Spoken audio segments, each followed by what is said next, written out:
Further, more substantial research for many years was either banned or sharply curtailed by the federal government, which was driven more by a culture war ideology than by sound science. In recent years, that has changed, and as a result, there are now hundreds of peer-reviewed studies and thousands of articles published in reputable scientific journals on the medicinal value of marijuana. And the results have been astounding. For years, it was known that marijuana ameliorated the suffering and eased the symptoms of a number of chronic diseases.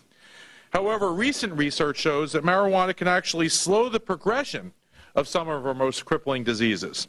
Among the conditions marijuana has proven to be helpful for are cancer, ALS, diabetes, dystonia, fibromyalgia, hypertension, MS, osteoporosis, rheumatoid arthritis, sleep apnea, glaucoma, and depression. Marijuana is particularly helpful in preventing the wasting that accompanies so many progressive diseases. It is also extremely effective in countering the side effects of chemotherapy. In his first inaugural address, President Ronald Reagan declared in the second paragraph, and let me remind you that the states formed the federal government and not the other way around. In Reagan's view, the federal government had become so heavy-handed, so commandeering, so authoritarian over the states that the American people needed a little history lesson and an indication of just where this then brand new president stood. Well, Reagan was right. The 13 colonies that fought the revolution and won the revolution and wrote the Constitution all preceded the federal government. They voluntarily associated with each other in order to form it. In one moment of victory from England, the colonies became states. The states were sovereign. They were nation states. They were as independent of each other as they were from England after the revolution. They had their own governments, their own militias, their own courts, their own representatives to the other states. Fast forward to today. Our founding fathers are turning in their graves as to where America is, such a far cry from what they envisioned. So how can we bring it back? How can we bring America? How can we bring the federal government into the confines of the Constitution? Or as my next guest so eloquently states, it's time to part company.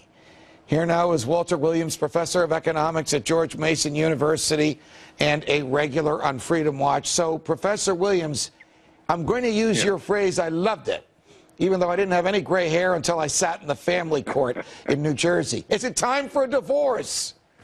Well, maybe so. I think that our differences between various groups of Americans are becoming irreconcilable. That is, there's one group of Americans who wish to forcibly impose their vision on the rest of us, and there's another group of Americans who just want to be left alone.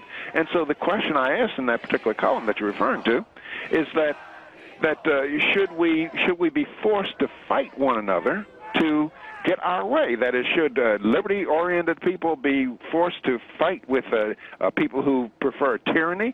I say no. I think that we should part company. We should get a divorce, just like a married couple who aren't getting along. One person disobeys all the vows or just breaks all the vows. Well, should they stay together and fight, or should they become separated? In a recent conversation on Freedom Watch, which we had with Professor Kirkpatrick Sale, with whose work I'm going to guess you are familiar. Yeah. He articulates that Vermont is a good place for this to start. It's a small, out-of-the-way state with a culture very different from Washington and from the lower 49. And if its legislature and at a referendum in an overwhelming number, the people voted to secede from the Union, it might actually get some sympathy from people throughout the rest of the country who agree with what you just said. That is absolutely right. And matter of fact, there's a young group of people in the state of New Hampshire right next to Vermont. They call themselves freestateproject.org, and they're trying to get about 20,000 Americans to move to the state of New Hampshire, right, peaceably take over the political system, peaceably by voting, and then negotiate with Congress to obey the United States Constitution. And some of them, it's not official policy of freestateproject.org, but some of the members say if Congress does not obey the Constitution, will then issue a unilateral declaration of independence, just as our founders did in 1776. I have to tell you that I was privileged to speak to the Free State Project in Nashua, New Hampshire, not too long ago, and I drove up from Boston. So I went from one of the most heavily regulated, micromanaged states in the world, the People's Republic of Massachusetts, to a place where freedom reigns in New Hampshire. I arrived at the hotel, and the first thing they said to me was, "Do you want to wear a gun?" I said, "What do you mean, do I want to wear a gun?" The guy said to me, "You're here. You're in the free state of New Hampshire. You can lawfully wear and carry a gun." I didn't want it. I didn't need it, but I was astounded, coming from New Jersey, where I live, from Boston, where I had just been, at the level of freedom that already exists in this state. Why do I tell you this story? I tell you this story because there are people and pockets of people in this country who agree with you. They're not in Washington, but they're all over the place outside of Washington. And you know, Judge, you know, one of the rather remarkable things that you said, that you traveled from Massachusetts to New Hampshire, and you called the People's Republic of Massachusetts, but do you realize that Massachusetts, at the founding of our country, contained some of the most liberty-oriented men? Yes. Yes, Sam Adams and his buddies would wish that their graves could be moved out of Massachusetts if they could have known what the government would be like today. That is absolutely right.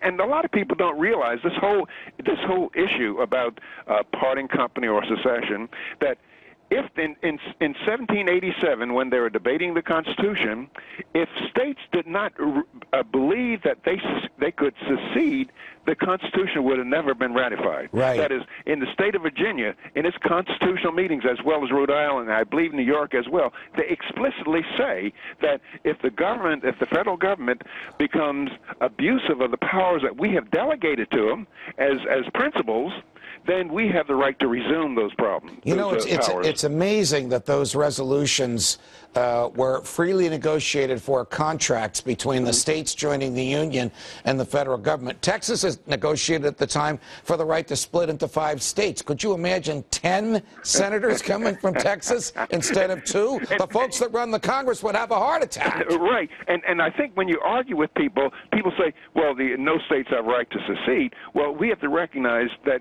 as you mentioned, that the end of the war between the states and Britain, there was a Treaty of Paris, and states became sovereign nations. Right. And so states came together in 1787 as principals, and they made the federal government their agent. Correct. And principals have the right to fire agents. Absolutely. As well, Professor Williams, when the Supreme Court looked at the idea of secession after the Civil War, it said, in a case not involving secession, so the language is, as you know, what lawyers call dicta, sort of a statement the court made that wasn't directly germane to its finding. Nevertheless, it said, well, leaving the Union would be sort of like amending the Constitution. So certainly a state could leave if enough of the other states, probably 3/4, what it would take to amend the Constitution, agreed with it. Yeah. So even after the Civil War, in the highest echelons of big government, in the progressive era, when the feds were beginning to control and regulate everything under the sun,